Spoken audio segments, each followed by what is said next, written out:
Sir, south China സീയിൽ ഇന്ത്യയും ഫിലിപ്പൈൻസും ചേർന്നിട്ട് ഒരു നാവിക അഭ്യാസ പ്രകടനം നടത്തുന്നുണ്ട് സംയുക്തമായിട്ട്. എന്ന് പറഞ്ഞാൽ ഈ സമുദ്രത്തിൽ നമുക്കും ചില ആധിപത്യം വേണമെന്ന് മറ്റ് ചില രാജ്യങ്ങളെ ബോധ്യപ്പെടുത്താനാണ് നീക്കമെന്ന് പറഞ്ഞാൽ ശരിയാവുമോ? ആ സൗത്ത് ചൈന സീയിൽ നമുക്ക് ആധിപത്യം എന്നുള്ളതിനേക്കാൾ സൗത്ത് ചൈന സീ ഞങ്ങളുടേതാണ് എന്ന് ചൈന അവകാശപ്പെടുന്നുണ്ട്. രാജ്യാന്തര കോടതി തന്നെ അത് ചൈനയ്ക്ക് ആ അവകാശവാദം ശരിയല്ല എന്ന് വിധിച്ചിട്ടുണ്ട്. ഫിലിപ്പൈൻസ് ചൈനയുമായിട്ടൊരു സംഘർഷമുണ്ട് സൗത്ത് ചൈന സീയിലെ അവകാശത്തിനെ ചൊല്ലി. അപ്പോൾ ആ സംഘർഷം ഉരുണ്ടുകൂടിയിരിക്കുന്നത് കൊണ്ട് സൗത്ത് ചൈന സീയിൽ സ്ഥിരമായി അമേരിക്കയുടെ ഒരു കപ്പൽപ്പട ഇപ്പോൾ വന്ന് നിൽക്കുന്നുണ്ട്. സൗത്ത് ചൈന സീയിൽ എപ്പോൾ വേണമെങ്കിലും ഒരു തർക്കം പൊട്ടിപ്പെടാം. ഫിലിപ്പൈൻസുമായിട്ട് അമേരിക്കയ്ക്ക് മറ്റേ പ്രതിരോധ സഹകരണ കരാറിലും ഒക്കെ ഒപ്പുവെച്ചിട്ടുണ്ട്. അപ്പോൾ എന്ത് സംഘർഷം ഉണ്ടായാലും സഹായിക്കും എന്നുള്ളത് അമേരിക്കയും ഫിലിപ്പൈൻസിനോട് പറഞ്ഞിട്ടുണ്ട്. സാധാരണഗതിയിൽ നമ്മൾ ഇത്തരം കാര്യങ്ങളിൽ ഇടപെടാറില്ലെങ്കിലും ആദ്യമായി നമ്മൾ ഫിലിപ്പീൻസിനൊപ്പം സൗത്ത് ചൈന സീയിൽ നമ്മൾ സംയുക്ത അഭ്യാസം നടത്തി. അപ്പോൾ ഫിലിപ്പീൻസ് ബാഹ്യശക്തികളെ ക്ഷണിച്ചു കൊണ്ടുവന്ന് പ്രകോപനം ഉണ്ടാക്കുകയാണെന്ന് ചൈന പ്രതികരിച്ചിട്ടുണ്ട്.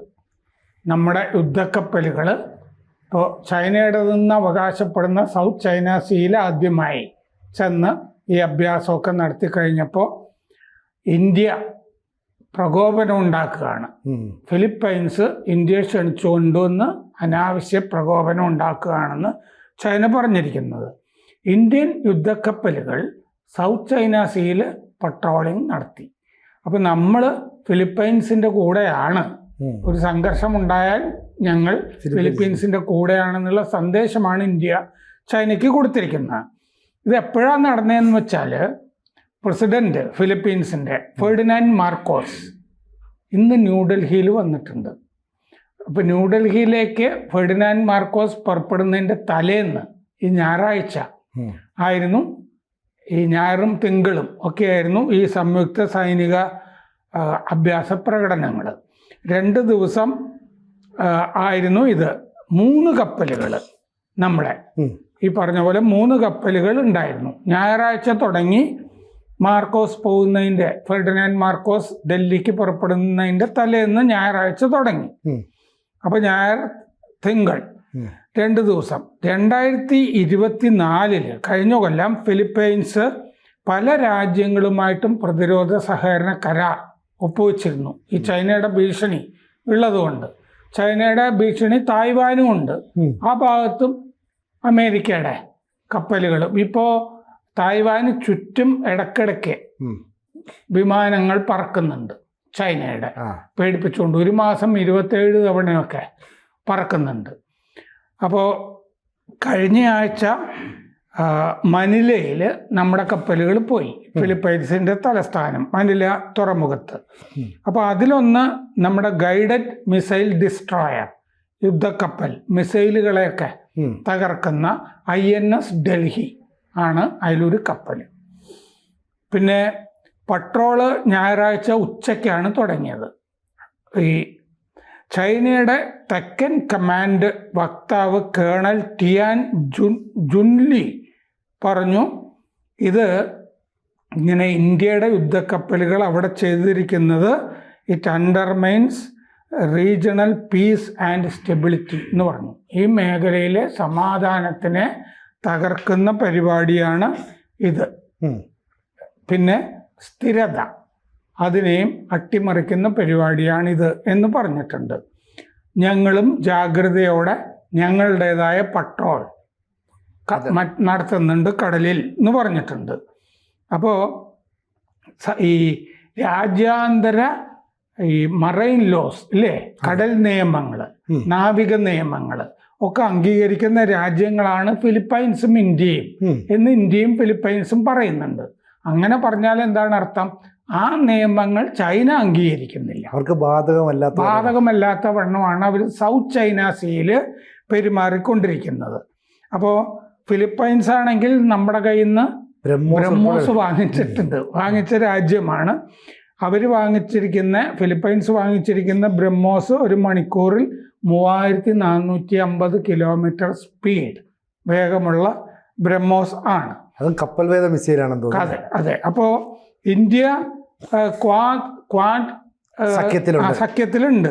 അമേരിക്കയും ജപ്പാനും ഓസ്ട്രേലിയയും ഇന്ത്യയും ചേർന്ന സഖ്യമാണ്. അപ്പോൾ അതിൻ്റെ ഉച്ചകോടി ഈ വർഷം അവസാനമാണ് നടക്കേണ്ടത് ഇന്ത്യയിൽ.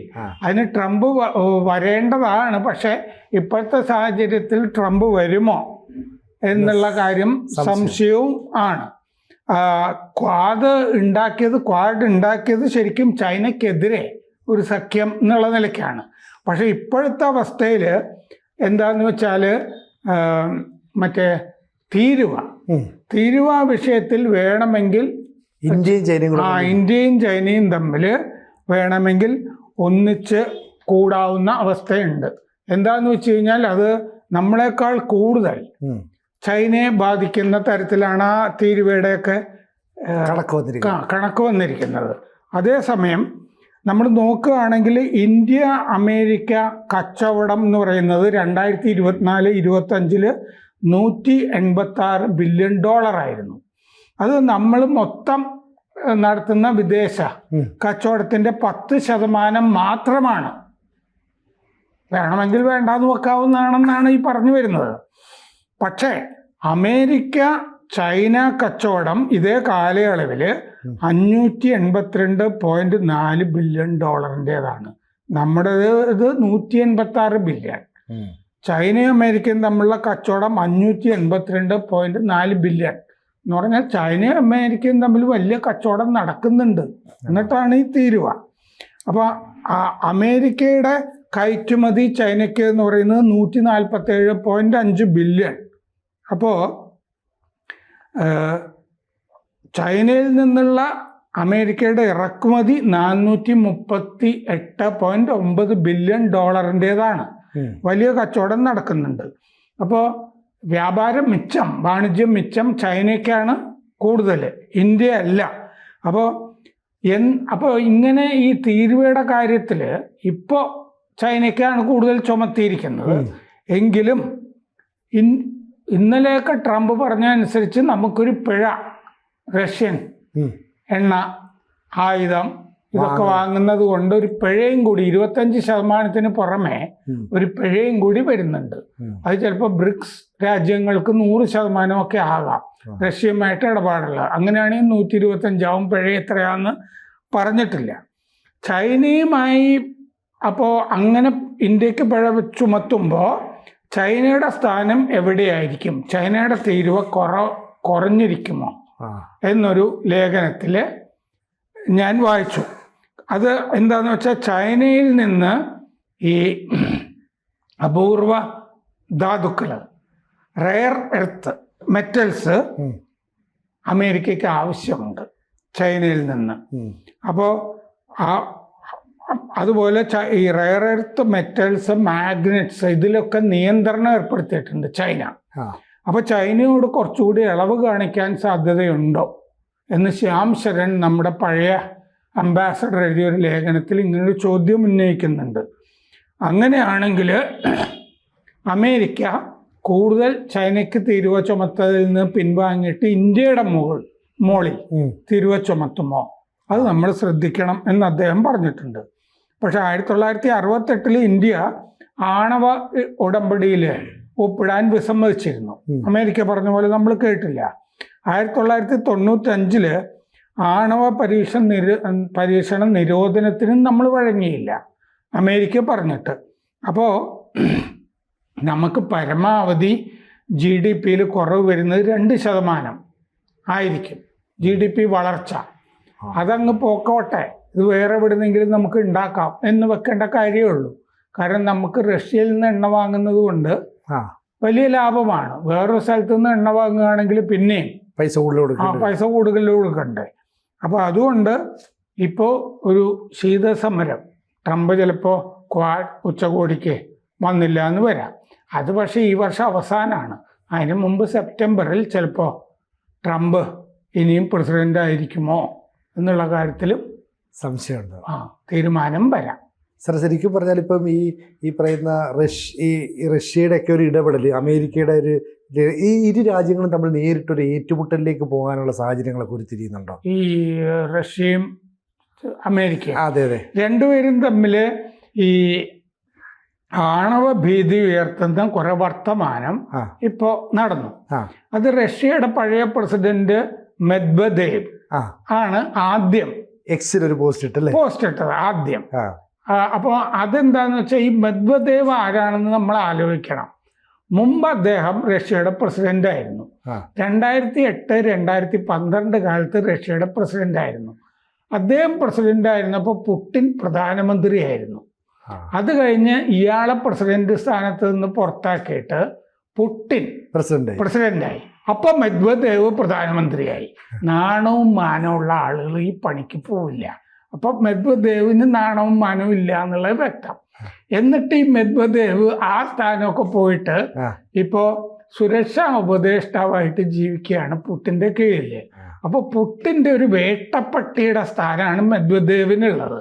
പുടിന് വേണ്ട കാര്യങ്ങള് മോനെ നീ പറ എന്ന് പറഞ്ഞിട്ട് ഇങ്ങനെ പറയിച്ചുകൊണ്ടിരിക്കുകയാണ്. അതാണ് പറഞ്ഞുകൊണ്ടിരിക്കുന്നത്. വലിയ അഭ്യാസമൊന്നും കാണിക്കണ്ടെന്നാണ് ട്രംപിനോട് ഈ പറയുന്നത്. ഞങ്ങളുടെ ആണവ അന്തർവാഹിനികള് ഇറ്റ് ഈസ് ഇൻ പ്ലേസ് എന്നാണല്ലോ പറഞ്ഞുകൊണ്ടിരിക്കുന്നത് ട്രംപ്. ഞങ്ങൾ യുദ്ധത്തിന് തയ്യാറാണ്. എന്താ അത് മെദ്വദേവിനൊരു മറുപടി കൊടുത്തു എന്നുള്ളതല്ലാതെ നൊബേൽ സമ്മാനം സമാധാനത്തിന് ഉള്ളത് വാങ്ങേണ്ട ആളല്ലേ ട്രംപ്. അദ്ദേഹം ഒരു ആണവ യുദ്ധത്തിനൊന്നും ഉടനെ പുറപ്പെടുന്ന മണ്ടത്തരം കാണിക്കാൻ സാധ്യതയില്ല. അപ്പൊ ഈ ഫിലിപ്പൈൻസും ഇന്ത്യയും തമ്മിലുള്ള ഈ സംയുക്ത അഭ്യാസമൊക്കെ നടത്തുമ്പോൾ ഇത് ചൈനയ്ക്കെതിരാണെന്ന് പറയും. പക്ഷെ ശരിക്കും പറഞ്ഞാൽ ഈ മൂന്ന് രാജ്യങ്ങളും അങ്ങനെ ഒരു സിറ്റുവേഷൻ വന്നാൽ അമേരിക്കയ്ക്കെതിരായി റഷ്യൻ ചേരിയിലല്ലേ നിലനിൽക്കുകയുള്ളൂ. അതായത് ഈ പറഞ്ഞ പോലെ ഈ തീരുവ പ്രശ്നത്തിലും ഈവൻ അതർവൈസ് നമ്മൾ അമേരിക്കയുമായിട്ട് അത്യാവശ്യം ഒത്തുചേർന്നൊക്കെ പോകുമ്പോഴും ചൈനയും അമേരിക്കയും തമ്മിൽ വലിയ ശീതയുദ്ധം നടക്കുന്നുണ്ട്. അത് പലതരത്തിൽ. കാരണം എന്താണെന്ന് വെച്ചാൽ ചൈന എപ്പോഴും അമേരിക്കയുടെ അധീശത്വത്തിനെ വെല്ലുവിളിക്കുന്നുണ്ട്. അപ്പോൾ സത്യത്തിൽ അമേരിക്കൻ ട്രഷറി, US ട്രഷറി ഇറക്കിയിട്ടുള്ള കടപ്പത്രങ്ങളുണ്ടല്ലോ, ട്രഷറി ബോണ്ട്, അതിൽ ഏറ്റവും കൂടുതൽ നിക്ഷേപിച്ചിരിക്കുന്ന ലോകരാഷ്ട്രങ്ങളിലൊന്ന് ചൈനയാണ്. രണ്ടാമത്തത് ജപ്പാനുമാണ്. ചൈന ഈ ട്രഷറി ബോണ്ട് പതുക്കെ പിൻവലിക്കുന്നുണ്ട്, എന്നിട്ട് സ്വർണത്തിൽ നിക്ഷേപിക്കുന്നുണ്ട്.